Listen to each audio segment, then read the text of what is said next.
Okay, dear students, hello and welcome again to this new session. I hope कि जो आपकी ईद है वो अच्छे से गुजरी होगी और मुझे ये भी उम्मीद है कि आप अच्छे से होंगे. You will be doing fine and you will be doing sound. और मुझे ये भी उम्मीद है कि आप घर पे ही होंगे, ठीक है.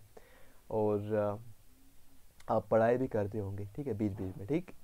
तो प्री ईद जो हमारा लेसन था पहला यूनिट थर्ड का, वो था इंट्रोडक्शन टू टेक्सोनमी, ठीक है. यूनिट थर्ड का जो पहला लेक्चर था वो था इंट्रोडक्शन टू टेक्सोनमी, जो हमने कंप्लीट किया है. उसमें हमने टेक्सोनमी होता क्या है, उसकी डेफिनेशन क्या होती है और टेक्सोनमी और सिस्टमैटिक्स में क्या रिलेशनशिप है, वो हमने देखा था. अगर आपने वो मिस किया है तो you can get back on this channel और वो आप देख सकते हैं. तो आज का जो हमारा टॉपिक होने जा रहा है, it's going to be history of taxonomy. तो पढ़ेंगे क्या इसमें इसमें हम पढ़ेंगे टेक्सोनमी की हिस्ट्री. मतलब जो आज के ज़माने की टेक्सोनमी आप पढ़ते हैं, उसकी जो टेक्निक्स वगैरह हैं, प्रोसीजर्स वगैरह हैं, वो आपको जहन में रखना है कि वो ऐसे ही हमेशा नहीं थी, ठीक है. तो इसको बहुत टाइम लगा है डेवलप होने में. ये जो टेक्सोनमी का फील्ड है आज आपके पास, इसको बहुत टाइम लगा है डेवलप होने में, ठीक है. मतलब ये रातों रात ये डेवलप ये साइंस नहीं हो गया, ठीक है. और इसमें एक या दो साइंटिस्ट का कंट्रीब्यूशन नहीं है सिर्फ, इसमें बहुत सारे साइंटिस्ट का कंट्रीब्यूशन है. वही हमें देखना है कि किस साइंटिस्ट ने क्या कंट्रीब्यूट किया है, ठीक है.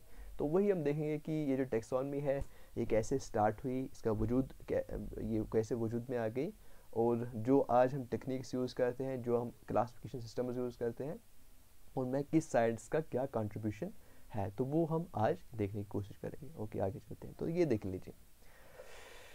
तो ये आपके पास ये जो ये वाले साइंटिस्ट हैं, इन्हें कहते हैं और एक नाम से, इन्हें बुलाते हैं फादर ऑफ बॉटनी के नाम से. फादर ऑफ बॉटनी के नाम से. फादर ऑफ बॉटनी इन्हें क्यों बोलते हैं? क्योंकि इन्होंने पायनियरिंग काम किया है ऑन प्लांट्स. देखिए कहाँ, थियोफ्रास्टस है नाम इनका, फादर ऑफ बॉटनी भी हम इन्हें बुलाते हैं, ठीक है. और इनकी शक्ल है, इससे आपको याद रहेगा, ठीक है. दाढ़ी देख लीजिए और मूछ यहाँ पे नहीं है, ठीक है. और 370 से 285 बीसी इन्होंने बहुत काम किया और आखिर में एक बुक लिख डाली जिसे हम बोलते हैं एनक्वायरी इनटू प्लांट्स. तो तब के ज़माने में जो इनके इर्द गिर्द जो भी प्लांट्स थे, इन्होंने उनको डिस्क्राइब किया और उस इंफॉर्मेशन को एक बुक में डाला जिसे हम बोलते हैं इंक्वायरी इनटू प्लांट्स. बहुत ही इंपॉर्टेंट है ये नाम याद रखना, क्योंकि ये क्वेश्चंस आते हैं नीट में भी और जो आपका यूनिवर्सिटी एग्जाम है उसमें भी, ठीक है. तो एनक्वायरी ऑफ प्लांट्स ये जो बुक है ये किसने लिखी? थियोफ्रास्टस ने लिखी. तो थियोफ्रास्टस को और एक नाम से हम जानते हैं फादर ऑफ बॉटनी. तो ये एक पायनियरिंग एक स्टार्टिंग वर्क था and it contributed a lot to the field of taxonomy. तो उसके बाद और एक साइंटिस्ट है आपके पास, इन्हें हम बोलते हैं प्लाइनी. 16th सेंचुरी में इन्होंने बहुत काम किया, बहुत सारे प्लांट्स को डिस्क्राइब किया और लिख क्या डाला, एक मल्टी वॉल्यूम बुक लिख डाली. एक बुक लिख डाली बहुत सारे जल्दों में, ठीक है. मतलब बहुत सारे वॉल्यूम इसके लिख डाले, ठीक. तो ये याद आप रख लीजिए कि इन्होंने इतने वॉल्यूम्स लिखे, इतने बुक्स लिखी कि उसमें जो मेजॉरिटी ऑफ वॉल्यूम्स हैं वो आज मिसिंग है, वो पता नहीं है वो कहाँ गए. तो अभी भी उस बुक में 17 वॉल्यूम्स जो है देयर एग्जिस्टिंग, ओके, वो आज हमारे पास हैं. 17 वॉल्यूम्स इनकी जो बुक है उसके 17 वॉल्यूम्स अभी आज मौजूद हैं और बाकी जो वॉल्यूम्स हैं वो मिसिंग है, they are not present in the current era. वो पता नहीं वो किसने चुरा लिए, ठीक है. तो इससे आप ये अप्रिशिएट कर सकते हैं कि प्लाइनी ने कितना काम किया है, ठीक. तो उसके बाद 1553 में यानी 16th सेंचुरी के जो मिड में है, क्या किया, एक इटली में एक हर्बेरियम बनाया गया, ठीक है. तो हर्बेरियम का जो कॉन्सेप्ट है उसके बारे में हम पढ़ेंगे आगे, लेकिन फ़िलहाल आपको ये याद रखना है कि जो पहला हर्बेरियम है वो इटली में बनाया गया.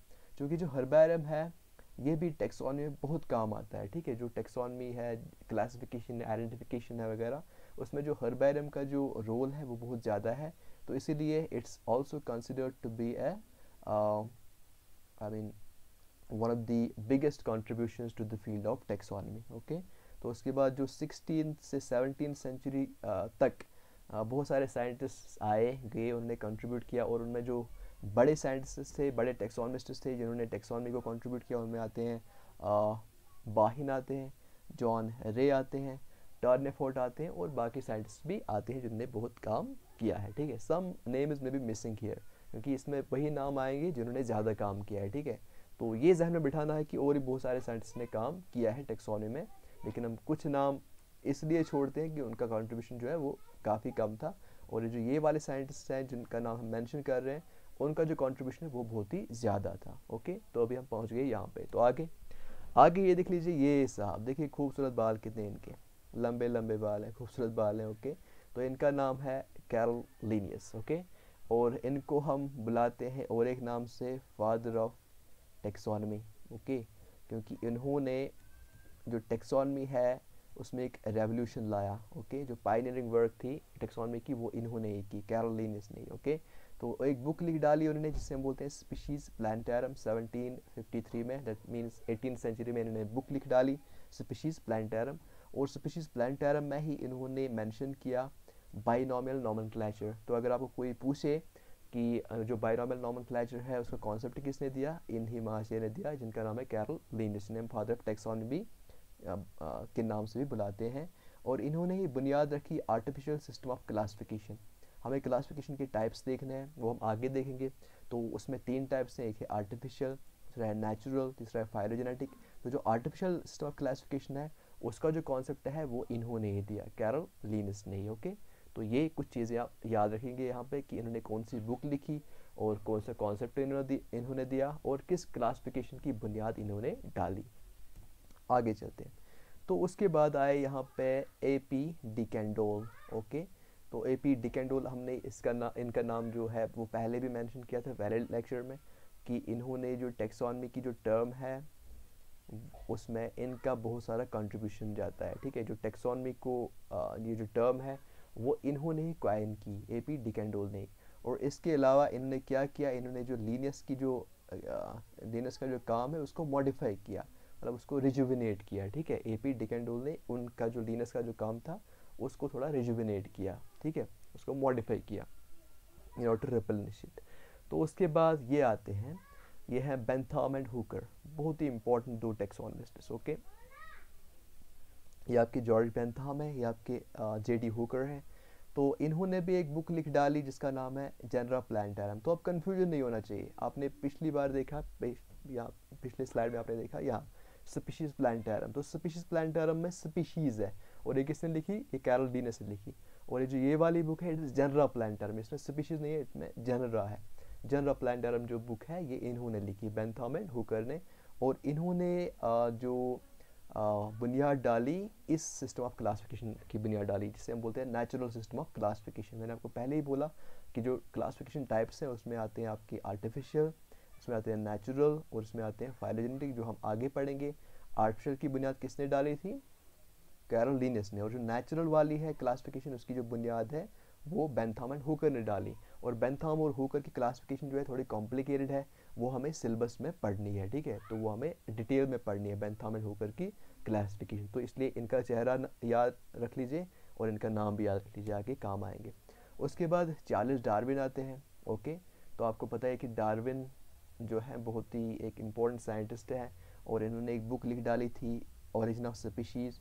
और जो कॉन्सेप्ट ऑफ एवोल्यूशन है इसमें उन्होंने मोन्यूमेंटल काम किया है, एवोल्यूशन का जो कॉन्सेप्ट है। ओके, तो इसी कॉन्सेप्ट की वजह से और एक जो सिस्टम ऑफ क्लासिफिकेशन है जिसे हम बोलते हैं फाइलोजेनेटिक सिस्टम ऑफ क्लासिफिकेशन, वो वजूद में आया, ठीक है।